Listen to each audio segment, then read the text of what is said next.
What is up, YouTube, and welcome to this Thor Ragnarok movie episode review. So we're going to have the first part is going to be kind of a general review without spoilers, so you can understand what this movie is all about and if you should go and see it. The TLDR of this is you really should. It's amazing.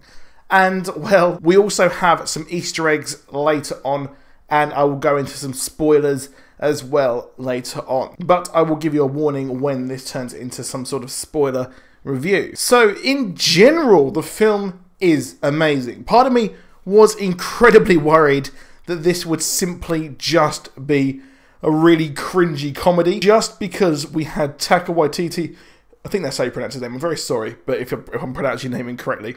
We had him directing the film, he directed What We Do in the Shadows, which is an amazing vampire comedy full of one-liners, and you can instantly see his direction in this movie. There is a hella lot of comedy in this film, but it's not a comedy. By no means is this film a comedy. It has comedic lines, it has comedic timing, it has comedic moments. It is not a comedy. It is a very funny film, but when it is serious, it is incredibly serious. Granted, I can't help but think that if Hela was the villain in maybe Thor 1 or 2, we would hear more of her backstory, we would hear more of her life in Asgard, and more of who she actually is and where she came from. And really, the real fault of this movie is the fact we never learn or really hear much about the villain of this movie, mainly because pretty much half of the movie is set entirely off Asgard. And we, just like the first film, we never really see much of Asgard once again. And really, it would have been nice to hear more about Hela, because she's a really interesting character. Cate Blanchett does a stunning job of playing one of the best villains in the Marvel Cinematic Universe. She is by far and away the best one, I think, yet.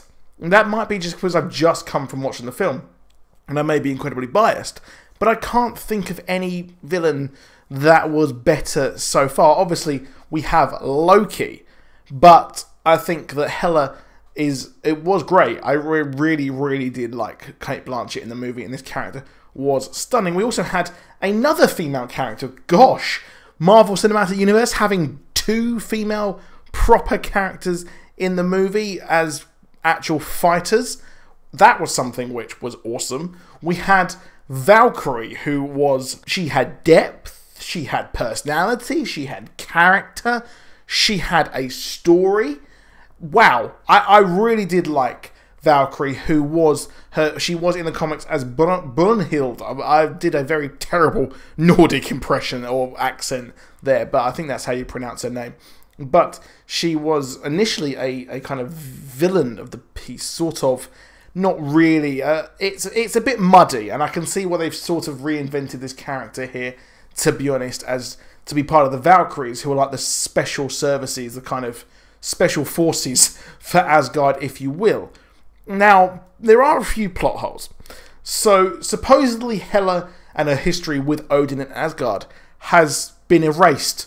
We never heard about it. We never heard about anything that happened with her. And Odin decided to paint over everything that ever happened and about his bloody glory and conquest to gain the 9 realms. But the problem is, we have this fantastic backstory. We're supposed to have never heard of it before. Thor and Loki are supposed to have never heard of it before, but he's heard of the Valkyries. So I think that was really strange the way they worked it. Obviously, the Valkyries are iconic in Norse mythology, carrying the fallen off to Valhalla.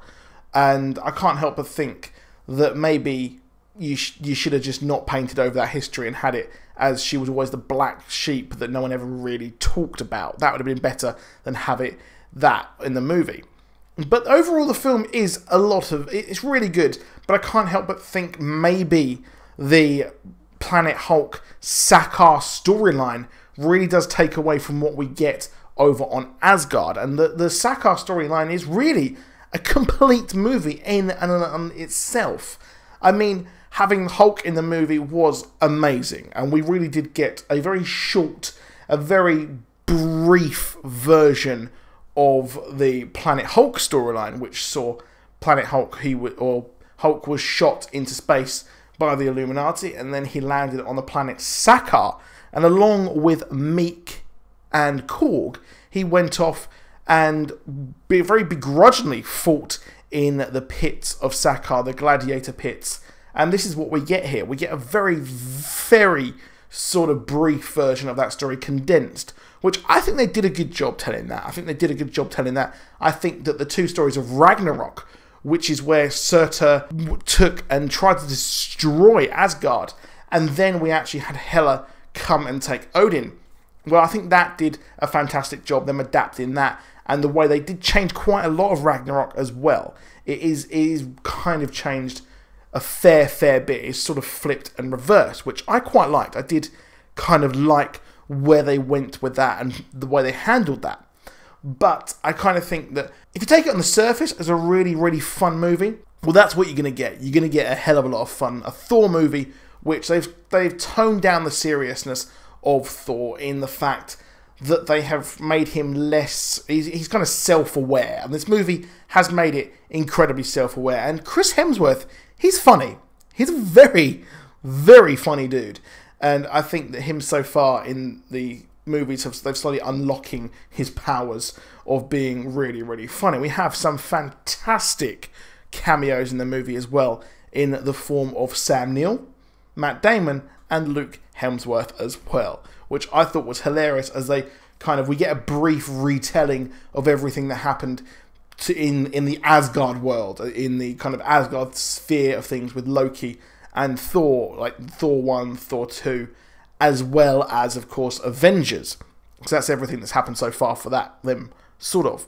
So we get that in the form of some really dodgy theatre. And I have to say, overall, a really, really good film. Sadly, we didn't really see much of the Sif and the Warriors 3. Sif was not even in the movie because the actress is away off and doing things, and really it's a shame we never really got to see much of them. And I did watch all of the MCU movies before going to see this movie, and I really did want to see more of those warriors because they look a hell of a lot of fun and they are iconic with Thor in the comic books. But I think that it was a lot of fun mixed with serious natures, and it really did work. It was very much a Marvel Cinematic Universe film. It really was the essence of the MCU, and I have to say, Goldblum, amazing. It did edge towards unnecessarily silly, and like I said, with Hela, we never really learnt more about who she is, or the wider world of her, and we never really learnt much more about the Grandmaster. We know the Grandmaster is the brother of the Collector, and we saw a Guardians of the Galaxy character pop up in this as well, which I thought was pretty cool. And really, I would have liked to learn more about the Grandmaster, but this definitely felt more like Civil War. So if you could compare it to any movie so far, I would say Civil War, because they're merging stories, they're merging and making it on a grander scale, but they never get much time to explore each character in depth. But in Civil War, we did kind of learn more about the Winter Soldier and his ties to Tony Stark, so I guess there is that. But the movie ends, and that is it for the Thor trilogy, but we do kind of have an open ending, so it looks like if for some reason Chris Hemsworth didn't want to come back, I mean, this story of Thor has been told. It's done. But they can reopen it and come in again. And I have to say, the Doctor Strange cameos, that was really, really awesome. So we're going to go into a bit of a spoiler thing here as well. So if you enjoyed that review, please do slap a like on it. Please do subscribe and get notifications. But we're going to go into the spoilers here part of the video. So there were a hell of a lot of Easter eggs in this movie. And I have to say, the one which for me was the complete standout was that we got to see Odin's trophy room. And if you'll remember in Thor 1, we did see the Infinity Gauntlet, which was quite a big Easter egg even back then in Thor. But later on in the post-credits for Avengers Age of Ultron, I mean, we saw Thanos pick it up and was like, alright, I'll do it myself. So you have to wonder, why is there two? And Hela, funnily enough, walks in, pushes it over and goes, fake! I thought that was amazing. She pushes it over and goes, yeah, that's not real. And she says that quite a lot of the stuff, and they're kind of retconning the canon a bit there. And I have to say, the Orb of Agamotto that was also in there was also possibly a fake. You had the Tesseract in there as well. I have to say, really funny seeing Loki when he walked past. That was pretty hilarious, seeing him look at that and be like, oh, shall I? We also saw something else in there, another orb, which I have to say might be the Soul Stone, but we never really saw exactly what was happening there with the Soul Stone. As well as this, the characters of Korg and Meek, they were the people who actually helped Hulk in Planet Hulk. So in Planet Hulk, these were the two characters who helped him learn everything, and the Revolution was the big thing in Planet Hulk, which led to World War Hulk, when Hulk was able to come back to Earth. Hulk actually took over and had a revolution, which I thought was really funny, a nice touch over there in Planet Hulk, and referencing everything that has happened in that comic. And I would have really loved a Planet Hulk movie, a standalone Planet Hulk movie. And, well, I guess this is the best thing we're really going to have to get for that. We also see Beta Ray Bill featured on the Grandmaster's sort of tower thing, where he makes weird sort of announcements. And we saw Beta Ray Bill, Man-Thing. We also saw Ares on there as well. And Beta Ray Bill was mentioned and would have possibly been in this movie, but they felt it would have distracted too much away from Thanos, and Thor even, which I do actually really, really agree with. I think maybe later on down the line it'd be a good idea, but we did get a mention of Frog Thor, which I thought was a suitable sort of fit in. And having Frog Thor mentioned is pretty funny, because he was recently in issue 700 of The Mighty Thor. And Sakaar was also the planet from Planet Hulk, and Sakaar, the Sakaaran soldiers were featured in Ronan's army, in Ronan the Accuser as well. So I have to say, if you recognise them, you probably recognise them from that as well. And Sakaar was quite different. We didn't really have the Grand Master, who was the leader or the ruler. It was more of a hierarchy, a kind of ruling class who looked down upon the insect kind of people of the planet, which was Meek as well.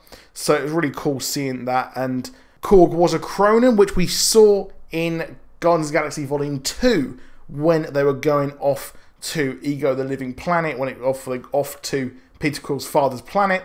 We saw them briefly when they were making all the jumps. We saw those two Cronins fighting, which I thought was a really nice little touch there, foreshadowing Korg as well. Odin is dead as well, which is quite a big thing. I have to say as well, poor old Thor has got no other eye, which I have to say they masked that very nicely in the trailers. And I have to wonder, is he in Valhalla? He mentions he went to Norway, which is home, which is, well, the home of the Vikings, and obviously all of Norse mythology as well. So will Valhalla be properly mentioned in here? It's kind of a bit weird, and I have to say his death was a bit of a shame, to be honest. I never really thought that it really fit in, or was a fitting end for the character of Odin, to be honest. I thought it was a bit convenient that she turns up and he's almost dead, which is quite similar to the comics, where after Surtur tried to invade Asgard, well, what happens then is she turns up, Hela, and wants to take Odin, and Odin disappears, and that's a whole nother story later on in the Ragnarok and Roll storyline, which I have to highly recommend you go and check it out. Go and check that out. Pick that up from Amazon. You've got some links below to get some cheap comics from Amazon, but that is an affiliate link as well. I thought I'd give you some full disclosure there as well. Now, the Infinity Gauntlet I'd mentioned was in here. It is fake. We have the Tesseract, but I can't help but think, no, Thanos would not allow Asgard to be destroyed without taking a Infinity Stone whatsoever. And I can't help but think, so in the comics, Hela is currently, well, getting on with good old Thanos. And now I have to think, in my opinion, that they are slowly swapping out Death, Mistress Death, who Thanos wanted to court and wanted to be with forever, and which is why he assembled all of the stones together in the Infinity Gauntlet. Now I have to think he is slowly doing this, not really for Hela, but Hela will actually join him and the rest of the children of Thanos in the movie, in Infinity War. And I think that he probably has saved her, taken her away from Asgard, and saved him on the ship. She told him about everything that happened. That's how they found everyone at the end of the movie. So I think that's pretty neat there. That ship will be destroyed, and then they will end up over in the Guardians of the Galaxy. Thor will land on the Milano, just like the Infinity War trailer. So I think that's where they're actually going to go next, which I think is really cool. I'm excited to see where they go with this. And I have to say the Doctor Strange cameo was possibly my favourite, just because I love Doctor Strange. I think it's a fantastic movie. And I have to say, I love Benedict Cumberbatch. I absolutely love Benedict Cumberbatch. And seeing him absolutely own Loki like that was really cool as well. And I can't help but think that in the post-credit scenes, where we see the ship, that is obviously Thanos' ship. It is so obvious. And I can't help but think that Loki is not going to meet a good end whatsoever. Because, well, Thanos, by proxy, employed Loki, who then failed for him. So I think that that's going to be cool to see where that goes. And if Loki is going to turn once again on Thor, or if Thanos is going to be angry and literally just, you know what, see you later. But I can't see him dying whatsoever. He's one of the funniest characters, or he's one of the most iconic characters in the MCU, or the most beloved.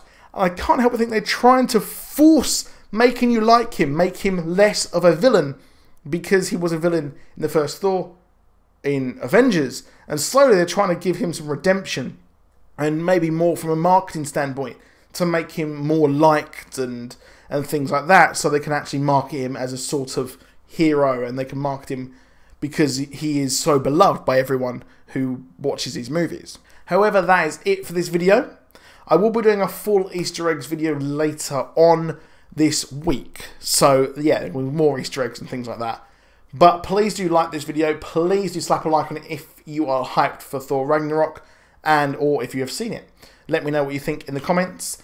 Please do comment below. I'll see you soon, and goodbye.